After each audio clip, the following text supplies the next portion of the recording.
something bad to us, we are going to do things to you that have never been done before.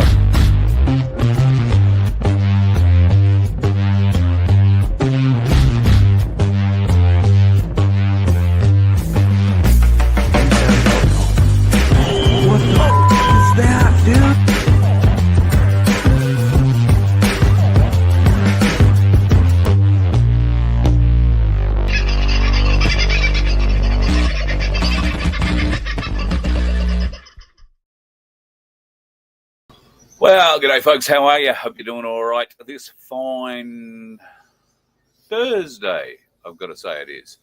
What is it? It's the 21st, isn't it? So, yeah, I'm pretty sure it's a Thursday. Don't know if you can hear the chorus outside at the moment being sung off as the sun is going down. There is a whole bunch of lorikeets decided to rest in the gum tree that's up beside me. So, isn't that fun? I don't know if you can hear it or not, but that high-pitched squealing that they make, chirping, the noise that they make is very high-pitched. Not real good with high-pitched sounds, unfortunately. But there you go. We live and learn. Not very good at walking around either, so we've got to live and learn with these things. Thank you to those folks who've sent emails regarding my health. My health, other than the arm, is doing pretty well. The banging that I gave it the other day probably wasn't the smartest thing I could have done. However, I have to say, and I've used myself here as a bit of a test dummy in the case of comfrey oil and X39 patches. Now, the comfrey oil, God love it, have it right here, have more just here, because I'm very good at knocking it over. The comfrey oil I'm putting on just drops at different times every day, or well, twice a day, and rubbing it in a little bit goes a long way. So I've been bathing in it practically. That's probably not quite right, but I've been giving it a fairly good slathering, and I honestly, in the last 2 days, have noticed a very big difference in how the whole thing feels generally. I'm able to rotate it, not a great deal, but that's more because of the restriction of this than any pain I'm feeling. The biggest problem I'm having is doing that, because my hand has basically been like that for so long. I can get that sort of movement out at the moment, and I can close my fist nearly. But that's just a bit of physio work I'll have to keep working on. And thankfully, this Exos thing allows me to take it off a couple of times a day and give it a bloody good scratch as well. So I have no need of knitting needles or those sorts of things, because if it starts itching, it's very simple to pop off. And I mean the Exos thing, pop it off, give your arm a good scratch, and put it all back on again. Got to be a little bit careful putting it on. You want to be very dexterous with one hand, obviously, and fairly strong, because these things really get quite hard. And while it does peel apart here at the top,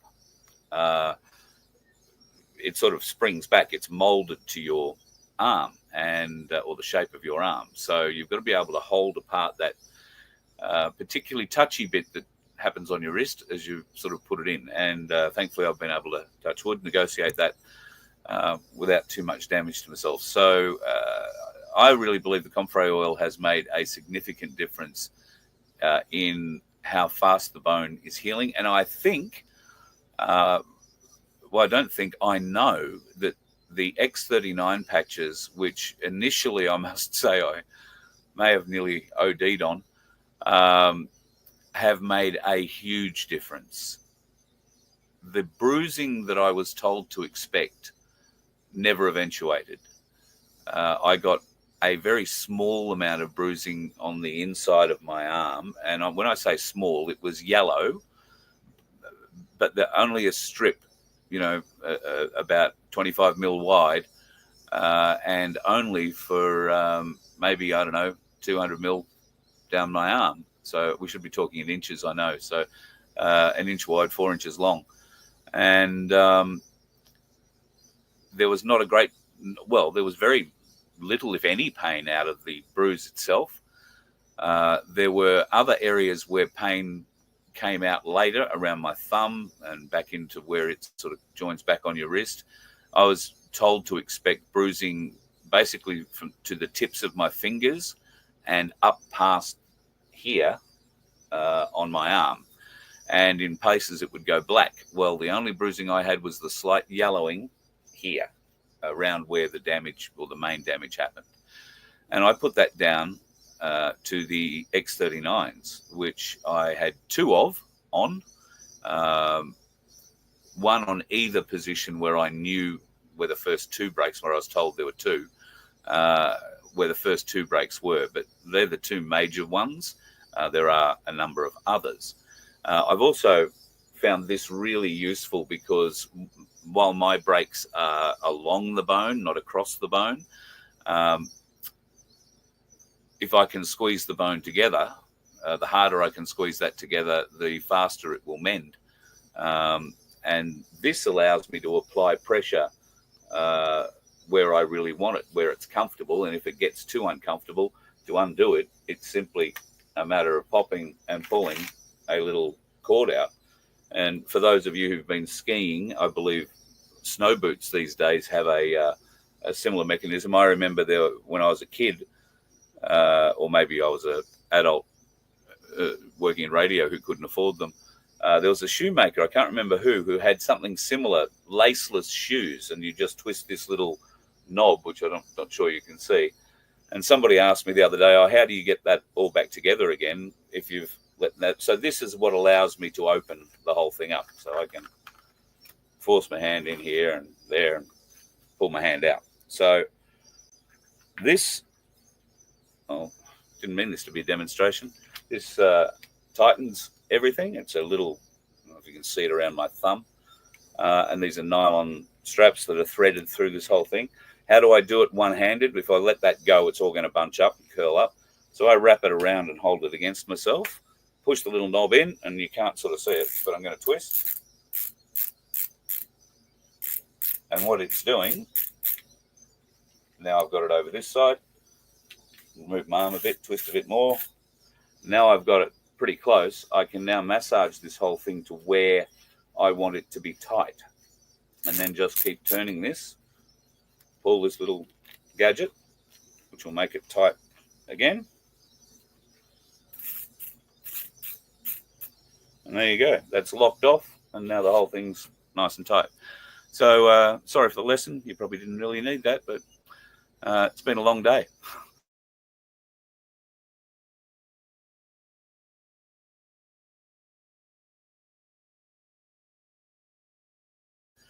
I'm sorry this week has been a bit higgledy-piggledy with shows and times. There is a big meeting happening here this weekend. All the owners coming together for what is a regular meeting that sort of happens for the owners. And the property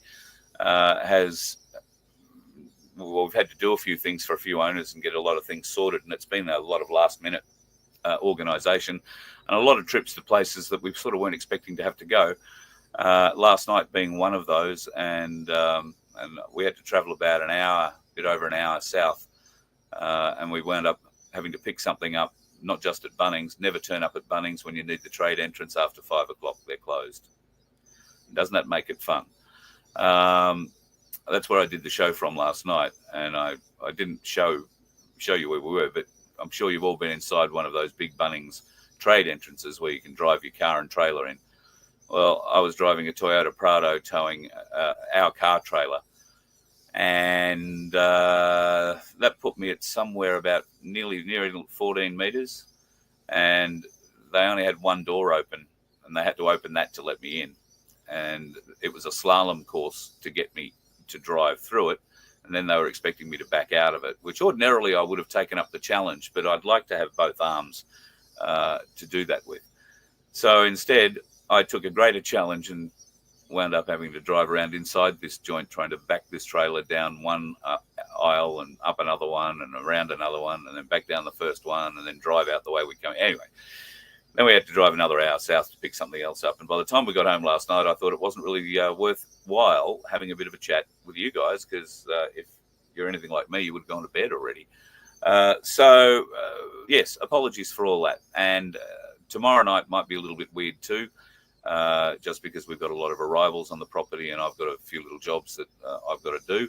Hopefully, all of that will be over and done with by our normal show time of 6:30, but we shall see what happens. Speaking of what happens, I just want to there is a great song that is playing underneath this, but if I were to play it, this whole show would probably be kicked off, and I'd certainly be kicked by YouTube for an copyright infringement. It has a song behind it, which I urge you to have a listen to, and I will send this to Vince and ask him to put it on our website, or a link to it at the very least. I've only got it as a downloaded file, but hopefully that'll be up on our website in the not too distant future, and have a listen to it. There's a Leonard Cohen song that's playing underneath it called Everybody Knows, and if you don't know that song, it's very apt for the vision you are looking at. And the vision that you are looking at is the list, or the faces of a number of media people in this world, in Australia, who are allegedly responsible for a great many crimes. We obviously await with great anticipation the outcome of anything that's going on with Alan Jones at the moment. But there are a lot more people that you might hear things about. Some of them will be passed away already. Sadly, a great number of them. Not sadly that they've passed away, sadly that they got away with these crimes and won't face justice for them. However, this is all to be proven yet, but you'll notice that many, if not all, the faces are familiar to you in some way, shape, or form. And you will have heard stories about them in one way, shape, or form. And it isn't maybe until we look at them back to back, we get a bit of an idea of the totality of the evil that we are seeing. This thing goes on for quite some time, but it's well, if you like Leonard Cohen music, you'll enjoy having a little bit of a look at that. I'll get Vince to put it up on the website. I've just got to figure out a way to get it to him. Here is some interesting news of the day. World War III on the way. The US has been accused of stoking the flames, so to speak. There has also been reports in the last, half a day or so that the UK have bombed or used some of their missile systems to be used to bomb inside Russia. I'm not sure if that's confirmed. There has also been talk of a small amount of Russian retaliation by way of artillery, not nuclear. However, Vladimir Putin has changed the nuclear protocol in Russia and has definitely made it much easier for his nuclear forces to move to a higher state of readiness, and I suspect target NATO, obviously, because it is NATO, in fact, who are just pulling the strings of the puppet Zelensky as they go through. I did say tonight was going to be short and sweet. That's because I've got a prior appointment I've got to get to. But I did see something today that surprised the shit out of me. And I thought it may surprise the shit out of you too. I am not known as a Sarah Hanson Young fan in any way, shape or form. But this just about has to be the smartest thing I've ever heard come out of her head. Doesn't mean I'd support her and listen closely to what she says. But in the main, what she's saying is, well, I'm really surprised she's saying it. Well, the stitch up is in, isn't it? The two big parties, desperate for distraction, desperate to get something done in this space so quickly before anybody looks at the detail, before they've worked out they've got no answers to the real questions. They want to smash this bill that kicks young people off the internet before Christmas. Smash it through the parliament, a fake inquiry of only 5 days. Only 5 days. What a joke. Have the courage of your convictions to put forward legislation and to have it scrutinised properly. And why are they smashing this through so quickly? Why don't they want anyone to look at the details and to ask the hard questions? Because their very own joint social media inquiry report, handed down only on Monday this week, didn't recommend this as a measure. In fact, it was the exact opposite. All of the experts have said that if you want to protect young people online, you have to make these platforms safer, you have to regulate them properly, you have to put in place guardrails, you have to work with parents to make sure their needs and their children's needs are being met. But you are desperate to get a distraction because nothing else is getting through this parliament this fortnight. Your mis- and disinformation bill is a bloody bin fire. That's what's going on. This is a distraction because you haven't even been able to run the argument on your own response to mis- and disinformation. And so you ram this through as a big distraction. And it's not very often, I must say, that I agree with Senator Canavan. But on this particular issue, on social media, I agree that this should not be rammed through. This should not be put through with such a complex issue without proper review and proper scrutiny. But of course, we know what's going on here. The government's desperate for a distraction because of the mis- and disinformation bill bin fire, and the opposition are split on the issue of social media. So Mr Dutton wants this done as quickly as possible before anyone realises that he can't keep his own team in the tent. That is what is going on here. That is what's going on. And we're about to see it all over again on the next bill, and that's, of course, the electoral reform legislation, another stitch-up. When the two big parties decide to get together and ram stuff through in this place, you know they are failing the public debate. They are always failing the public debate when they want to ram stuff through, no real inquiry, no review, no scrutiny, because they've got no bloody answers.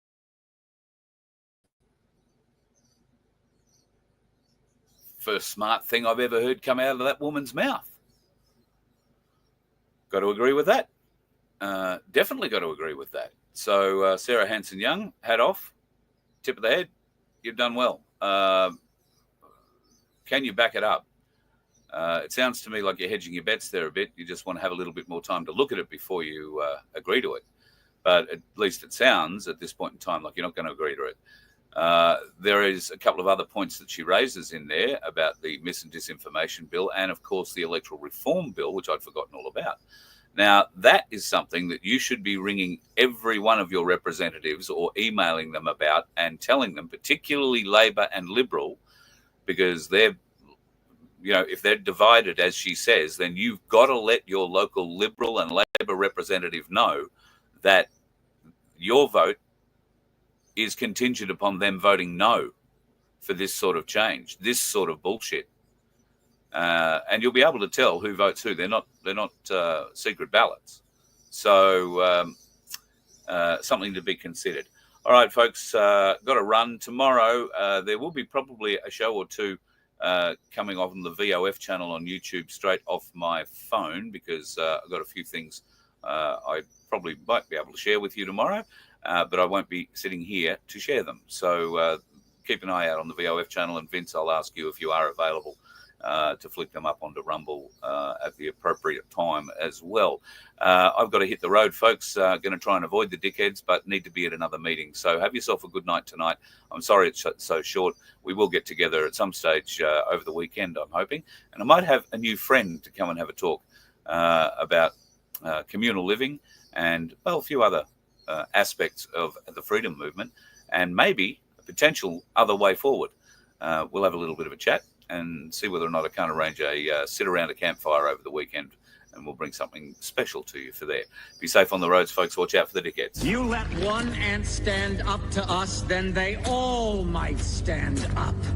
Those puny little ants outnumber us 100 to 1. And if they ever figure that out, there goes our way of life. It's not about food. It's about keeping those ants in line. That's why we're going back. Does anybody else want to stay? Let's rock!